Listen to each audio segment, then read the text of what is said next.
Hello, Julie the Hairapist is in. Let's talk color removers. Been getting a lot of questions lately about color removers, and you know me, I love my science.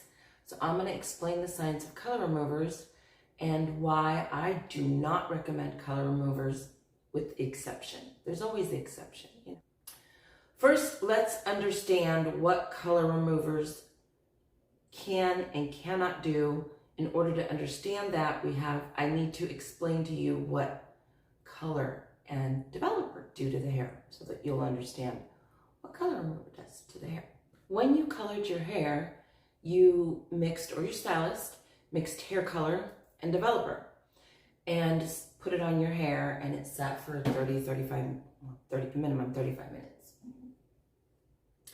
What happened in that process was, first, the developer worked. The developer pokes holes in the hair and releases pigment from your natural hair color in order to receive the color. So for the first 20 to 30 minutes, depending on what developer you use to color your hair, most people use 20, so it was for 20 minutes, your hair was getting a chemical that was poking holes in it, and in that process, that brings up all of the warm tones in our hair, depending on how dark you are. For those of us that are old enough to remember Sun-In, or understood that Sun-In was hydrogen peroxide that they put a pretty label on and charged us a lot of money, but you could have just bought a bottle of peroxide, put a spray nozzle on it, and squirt it all over your hair, and it would do this to your hair, depending on where you jumped in the scale. If you were a brunette, it was going to bring out red tones in your hair. If you were a light brunette, it was going to bring out orange tones. And if you were a natural blonde, you were going to get some yellow, bright pieces. But remember, none of these are normal colors, and it's all that peroxide can do to your hair. That's why we have the color part. Because when we mix the color and the peroxide, the color gives you the color. So for the last 15 minutes of the processing time, that's when the color goes in. What color remover does is it removes this part, but this is permanent. What happened to the hair, those warm tones, is what you will be left with when you put color remover on your hair. And it can only get as light as this. That's it. So if when you put the color on your hair, you were a brunette person and you end up in the red tones, that's where the color remover is going to leave you. It's not going to be able to get you from red to yellow, and then you put on that lovely silver toner that I talk about. Color remover only takes care of this part. That is why the only way to lighten artificial hair color and correctly lighten artificial hair color is with bleach. And I know a lot of you are like, oh, Julie, I don't like bleach. Bleach is bad for the hair. It ruins the hair. Trust me on this one. You can ruin your hair with hair color. If you've been putting hair color on your hair over and over and over and pounding it in, this hair down here feels like, hey, you kind of torched it. It just doesn't look as obvious as when we bleach it because it's light. So lightness shows, darkness hides. With color remover, all it's going to do is leave me with these warm tones. So let me explain the process of what Jack Martin does and the end results, because it will quickly explain the difference between the two.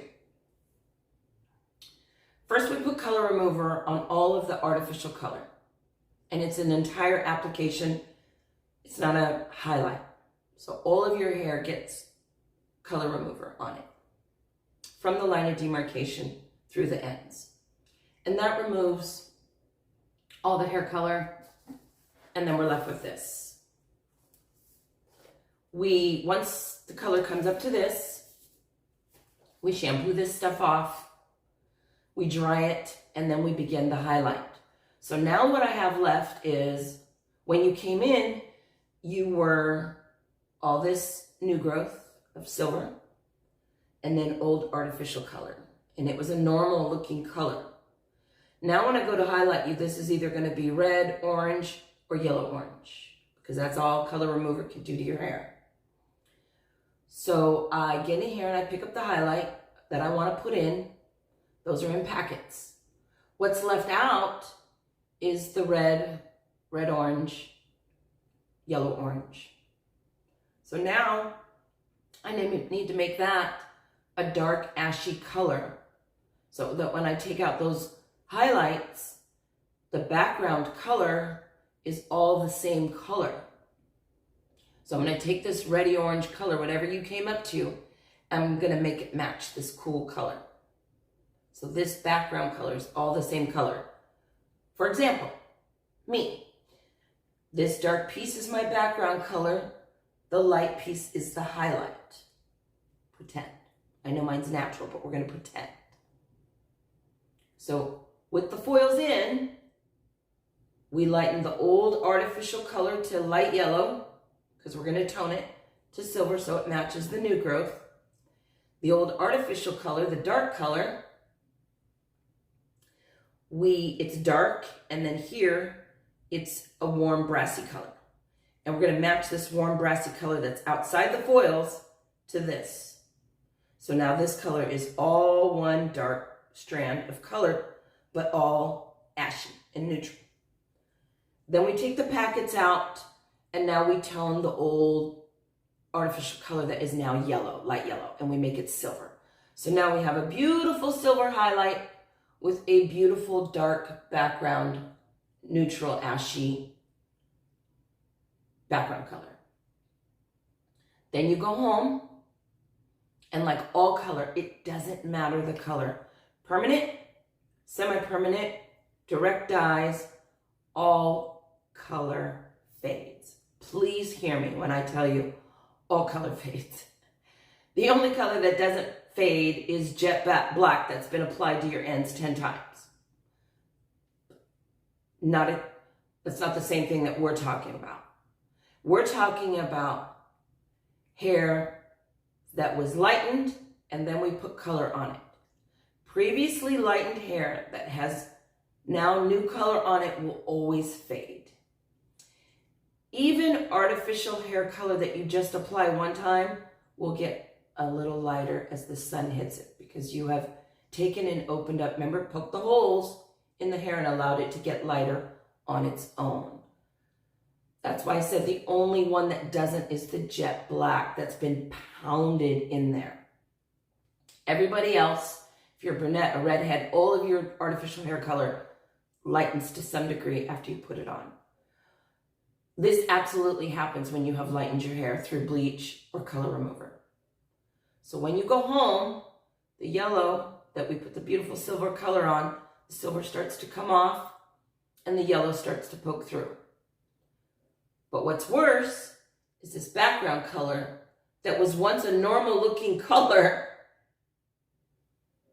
I artificially made it very warm and very red and very orange. Mostly you're going to make it red-orange when you use color remover. And even though I put that ashy color on there, it fades. When it fades, it always is going to fade to what you put it on. We put it on orangey hair, so it's going to fade to orange. So now I have yellow highlights and an orangey background, but only from here down, remember, from that line of demarcation. I can't just put a toner on the highlights and it all look normal again. I actually need to tone the dark and the light, and the only way possible to do that is to pick up all the highlights again. It's not possible. When I do it myself, because I leave out that part of the service, when the client comes to me, whatever color she had on her hair has already lightened as much as it can lighten on its own. I drown out that color with the silver highlight.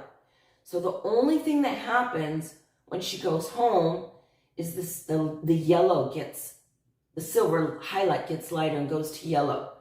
Now she can just simply put the silver toner on that hair herself and get rid of all that yellow and go back to silver. Because I didn't put that color remover on her hair, the only thing that has faded is the highlights. And you're thinking, but if I was a redhead, Julie, isn't all that red still going to show through? Or if I'm a brunette, isn't it still going to be brunette? It's a quantity issue. Wherever you have a lot of white, when we do your highlight, we put in a lot of white there. It will drown out whatever your artificial background color was. And not messing it up is the best thing we can do for you when you go home. But then you're just dealing with the lightened highlight. That background color will stay intact. Especially if you were, remember I said the dark black head? The one that's been pounding in all that dark? That is beautiful against a silver highlight. Even a redhead, a red brunette. I know if you haven't seen some of my before and afters, please go look at my videos. These people have a lot of red in their hair and I'm still able to drown it out with just a silver highlight. That's why I don't use color remover. I understand why Jack Martin does it. You have to understand the market that we are all selling to. He has a whole production. Those videos are professionally done, professionally taped. These people are coming from all over the country and maybe even the world. And so that when he does it, there is a big ta-da. Mine is a Band-Aid. Most everyone, when I'm finished, they love it and they're very happy. But it isn't a complete, exact transition. His is a complete, I don't want to say exact because I am a stylist, so I do see he has all the same challenges that I do. Sometimes he's not able to tone out the hair perfectly, but it's enough. It's enough for everyone else to just instantly see you've lost the line of demarcation, and that's what's important. Remember, we all are servicing different markets. He needs to service that market that wants to see the big ta-da, the big reveal. I am servicing a market that I am just trying to help you get out of that artificial hair color and break up that line of demarcation. So when my clients come to me, I'm not trying to get them to come back every 6 weeks. I'm trying to service them with a hair color that they can take care of themselves at home. That's why I don't use color remover. I don't like what happens 6 weeks down the line. And also, I'm a minimalist when it comes to chemicals. Also a minimalist in my lifestyle. I try not to have too much stuff. I love to look pretty, but you'll notice I almost wear the same earrings and watch. Simple.